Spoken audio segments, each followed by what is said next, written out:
So far in the 2013 World Rally Championship, we've tackled the icy roads of Monte Carlo and sub-zero snow-covered forests of Sweden.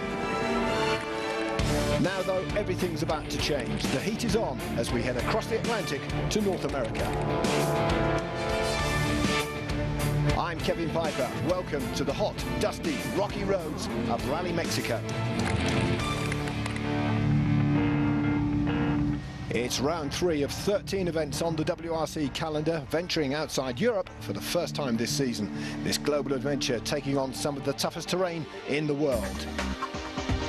Last time out in Sweden, Sebastian Ogier maintained his impressive start to the season, clinching a maiden WRC victory for Volkswagen's new Polo R. The rough, tough gravel mountain roads of Mexico present an altogether different challenge, though. During the test, the fiability was quite good, so we cross our finger. But yeah, we never know. Sometime in race you discover new problems, so we just hope that it will not be the case for us. But the team and the car is still very new, so it can happen.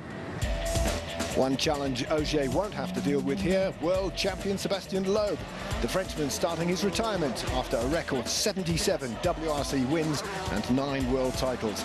Also a 6-time winner here in Mexico, where we're guaranteed a new name at the top of the podium this year. But who will it be? Sebastian Ogier is the early favourite, a second place in Monte Carlo, and that victory in Sweden sees him leading the championship. But others will be hustling the Frenchman here in Mexico's Guanajuato province.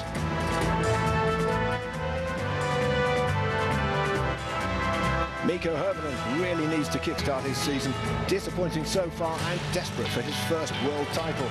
Fellow Finn Jari-Matti Latvala is a real speed merchant and in with a chance if he can reach the finish. And Norwegian Mads Osberg, he's an outside bet perhaps, but don't rule him out. But it's Citroen's new #1 who needs victory most here after failing to finish in Sweden. The car is really fast and competitive, and I feel ready for it as well, so I feel good. So we just have to wait and see how fast the new team is going to go. And of course we are now quite far behind of Ogier already, so we would need to win rallies and really turn it around, so that's what we try to do. Confirmation then, Sebastian Ogier leads the championship after the opening 2 rounds with a great chance to extend his lead in Loeb's absence. Mikko Hirvonen is back down in 6th, fully 34 points behind Ogier. It's 25 points for a win, another 3 up for grabs in the power stage on Sunday. Leading the way in the Manufacturers' Championship, Citroen, just 2 ahead of Volkswagen. The first task for the drivers and co-drivers is qualifying. Important in determining road position come the rally proper. The fastest driver is able to choose his preferred starting position, and it won't necessarily be first on the road here in Mexico. That's because loose dust and gravel will be swept clear by the early runners to leave a cleaner racing line and more grip for following drivers.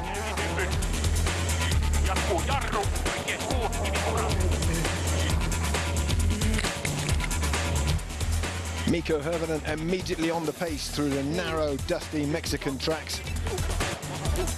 A really determined run from the Finn. And indeed, he would be quickest through the qualifying stage. And sure enough, deciding to start back in 13th place, the last of the elite WRC runners.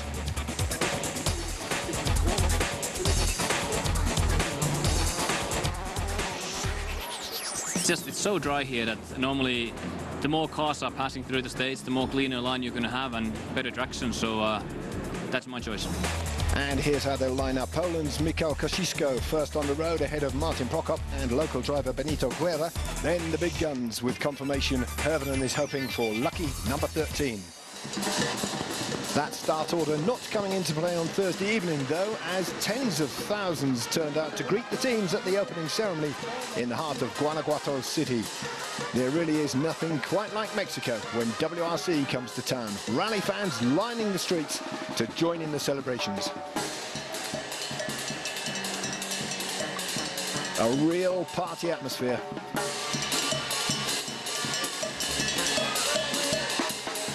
And once over the start ramp, it was time to turn on the style with a short blast through the streets and tunnels of Guanajuato.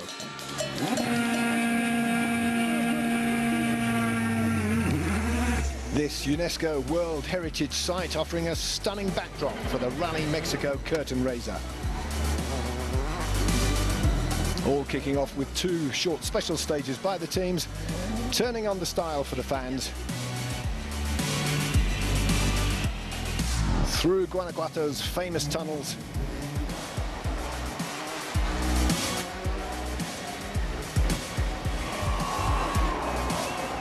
Back out into the streets.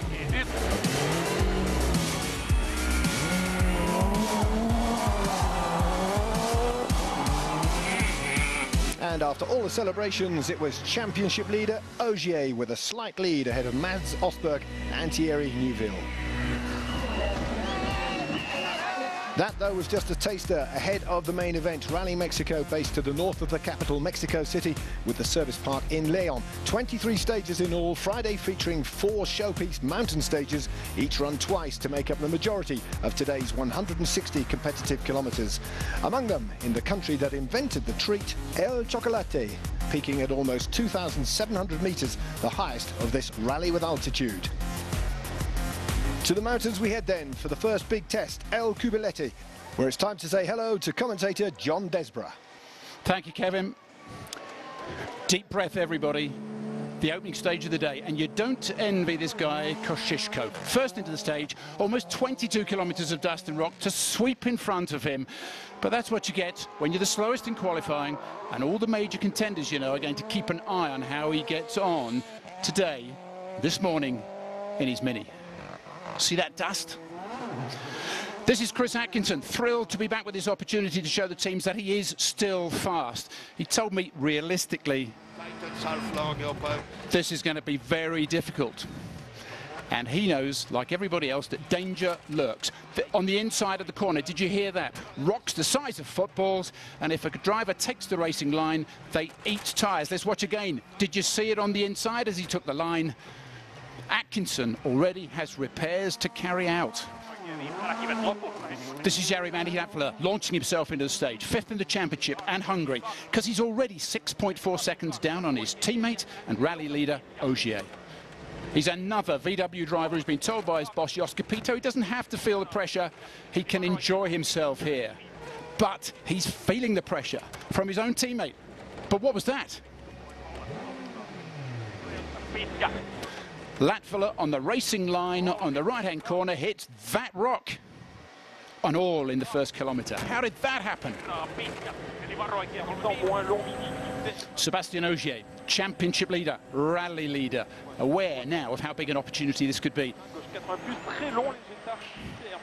And here we see him on the cobbled section of the first 12 kilometres of this stage on a steep incline. And this is just another challenge that this extraordinary rally is going to throw at the crews this weekend.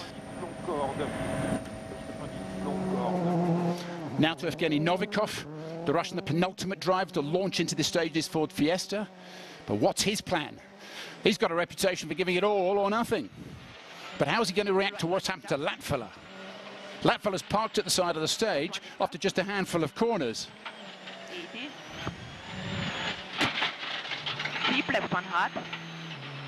Now what's this? This is Novikov in trouble, losing speed. Now, to have problems this early on is heartbreaking, especially when you've only got a couple of championship points to your name so far this year. He's going to have to cure that and get going again. He loses 8 minutes to what turned out to be an electrical problem. He drops to 22nd place. Finally, to Mika Hirvonen, the last to go, a non-finisher in the last event, wondering what the rest of the drivers have done to the road ahead of him. He said before he had to be flawless here. That means rock dodging. Let's compare his time against that recorded by Ogier. His is the benchmark. There's the finish. How's Hirvonen done? 10.4 seconds slower than the Frenchman. He stays in 4th place. He's now 11.5 seconds behind the rally leader. Meanwhile, back at the beginning, Jari-Matti Latvala, the broken wishbone, and the chance of winning has gone. I think it was the 3rd corner from the 3rd stage. Quite also dust, and turning on the normally right-hand corner, I took it even a bit easy, braking a bit more than I usually turn in. And when I turn in the dust, I saw rock like this, really big rock on the middle of the road, and unfortunately that rock snapped the TCA. So hard lines on Jari Matti, ominous signs for the rest of the field. Sebastian Ogier continuing where he left off in Sweden, opening up a 5-second lead over Mads Osberg. Thierry Neuville in third. A big gap to the rest. Ken Block, Benito Guerra and Martin Prokop benefiting from Latvala's off. So Rally Mexico claiming its first big casualty. Jari Matti Latvala out. The rest have been warned, and there's lots more drama still to come on Guanajuato's rocky roads. We'll be back in just a moment. Now we reach the part of Mexico called Las Minas. If only they knew how much their backyard had battered the world's best rally drivers. Ouch. Time to see who's dealing with this dust and who's got the best grip on this event so far. We can do that on this section of 3 kilometres of stage 4. There's a slow approach, a jump, maybe a bit of big air and a fast exit. This is Sebastian Ogier. He's our early leader, but by no means safe. So here he's going to be keen to try and put a little bit more daylight between him and the rest of the field. He needs the trust of the co-driver, you can hear, through these changing conditions, who can't see much of the road, but he's describing it to him bit by bit as they work through the pace notes. Ogier has enough speed to get airborne. He'll avoid the rocks up there, but that might not be ideal all weekend. He clocks 11 minutes 25.1 seconds. That's the third fastest stage time. Does it affect the lead? We'll have to wait and see. Let's examine Mads Osberg, third in the championship. With the rally leader Ogier and his VW in his sights. Talked of his car oversteering on the previous stage. He'll be aware of Latvala's demise. What does he do here? The road's been narrowing. Does he stick or does he twist? He's twisting, urging his car on. The one thing he cannot do is let Ogier have things all his way so soon.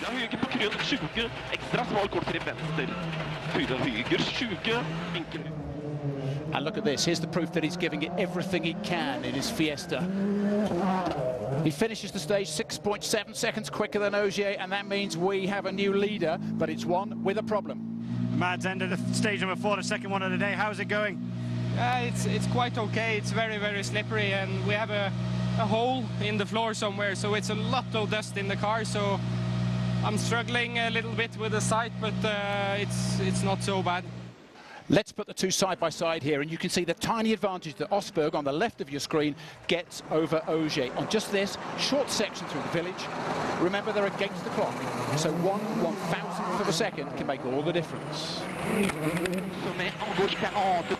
This is Thierry Neuville, full of confidence. He's now in third place, 7.7 seconds off the lead. Now he knows the early leaders have stolen a march on him so far. But if he gets through this section really well, if he looks after his car here, then he can get back at them. He shows a little bit of ambition over that jump. He finishes this stage 13.5 seconds down on the fastest man through, who has been Osberg so far. But look at this, you've got to give him credit for trying his hardest.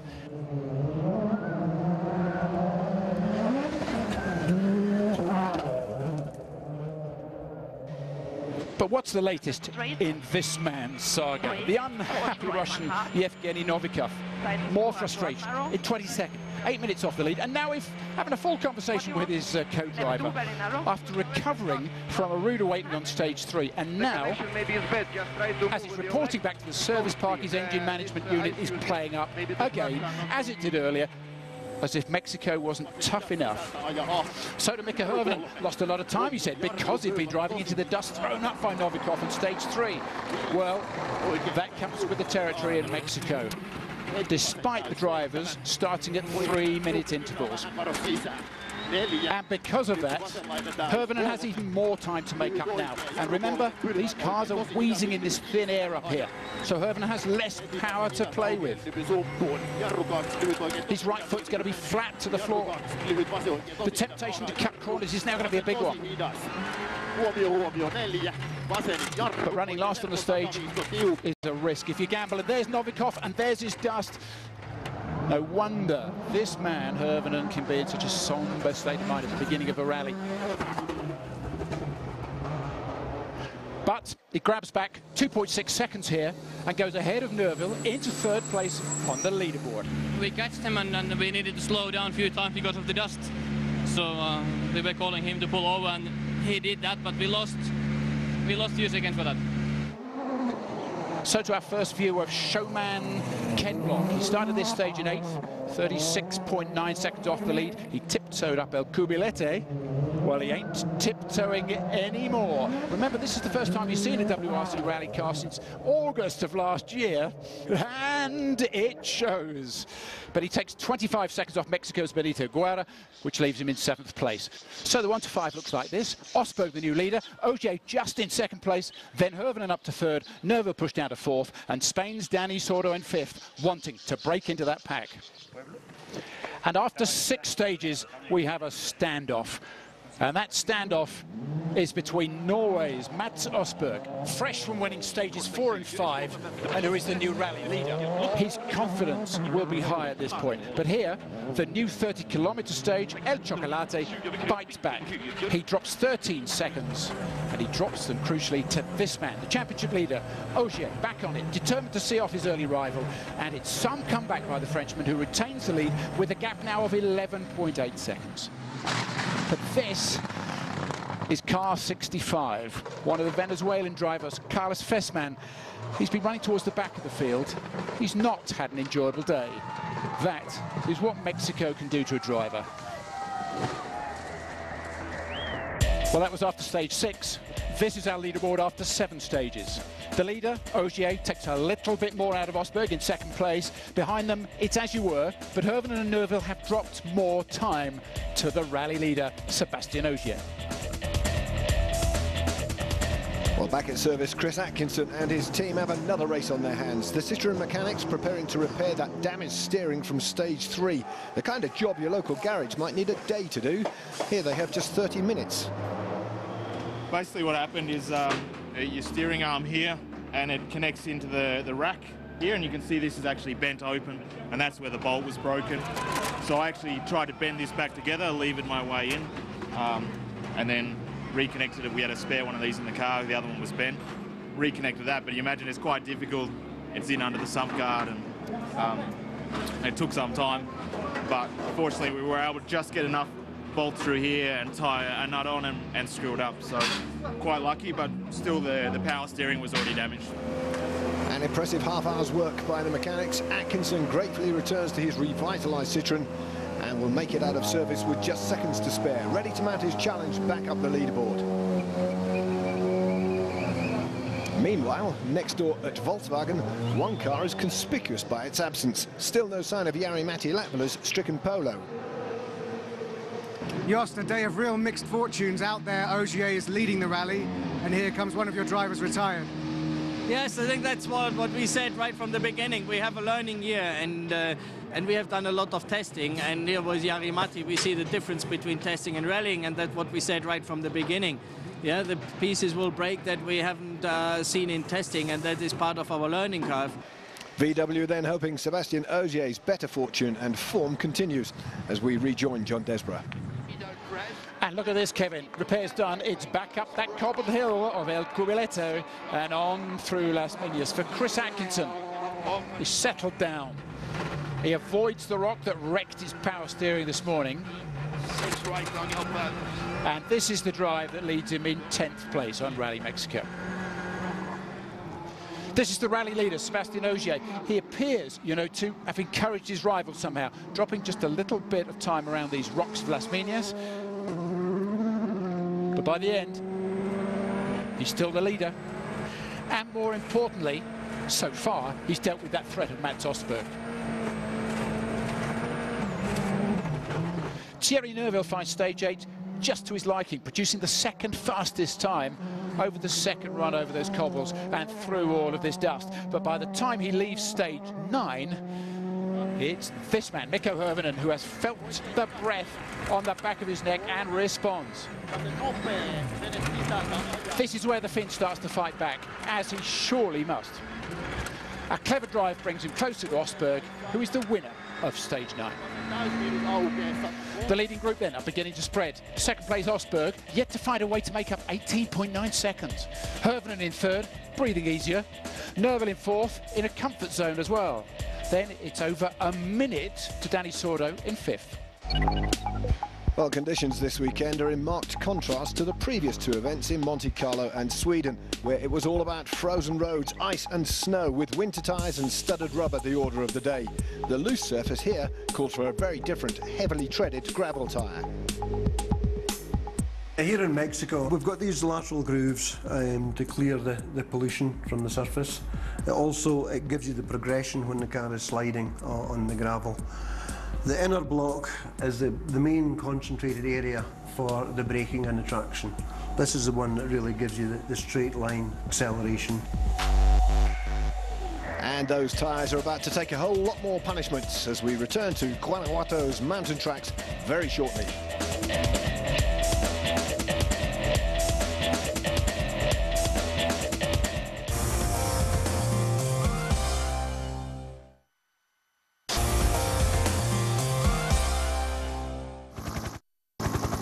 Welcome back once again to Mexico, round 3 of the World Rally Championship, where Volkswagen's Sébastien Ogier is enjoying the lead. But before we see how the rest of this opening day unfolds, let's first catch up with the junior WRC 2 category now.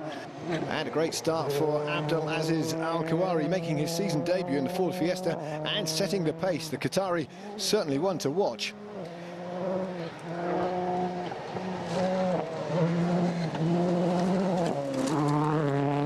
Nicolas Fuchs was another front-runner in the early stages. That was until his Mitsubishi Lancia developed steering problems in stage 5. Clearly something wrong here. The steering column wobbling in Fuchs' hands. Carrying on nonetheless. Cornering proving very tricky. The Peruvian would continue, but eventually had to stop for some swift improvised running repairs. And despite those problems, somehow it did the trick. Fuchs managing to get back on the road and make his way up to second by stage 8. And just behind him, veteran Armin Kramer, returning to the WRC after a 9-year absence. Yuri Protasov was out of luck, though. The Ukrainian second in the championship, overcoming a puncture in the morning, only to retire from the rally with a broken suspension. OK, back to the main event now, and John Desborough. Kevin, we're coming to the end of a long day, and Martin Prokop has spent it battling Benito Guerra and Mikhail Koshishko. But he and this Fiesta have survived in 9th place, and they'll be back tomorrow for more fun and games.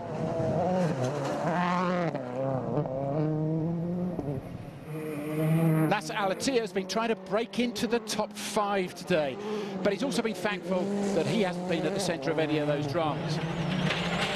Right 170, left 3, tighten 4, very narrow big rock. And right 3 over crest, narrow exit. Spain's Dani Sordo was keen to wring more out of this Citroën DS3 that he's got, but he's built up a good lead on Al-Attiyah, but he's not put Thierry Neuville under any real pressure. And he's spent the day in 5th place. And there's been no speed, no colour or excitement for Mikko Hirvonen, just dust to eat as the last driver onto the stages. He's going to have to gamble, and he's going to have to gamble soon.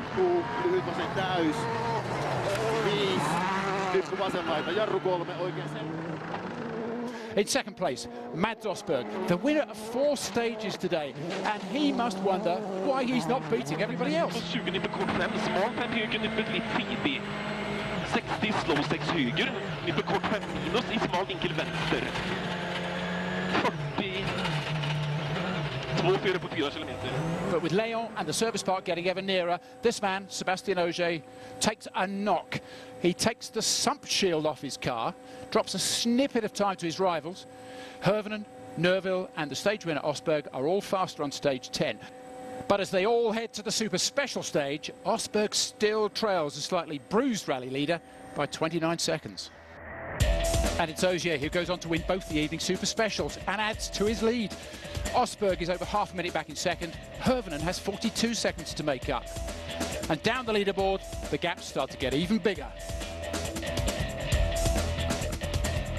Yeah, it was a good day for us. I think we can be really pleased with that. We didn't have the perfect qualification yesterday because we wanted to have a safe choice with a safe strategy with the tires, and then today the world position was not perfect for us, but still we managed to be on the front with quite good gap, so we are very happy with the day. So Sébastien Ogier steering clear of trouble to enjoy a strong overnight lead, but he'll know that could all change in an instant. Join us again for more of the same from magnificent Mexico tomorrow.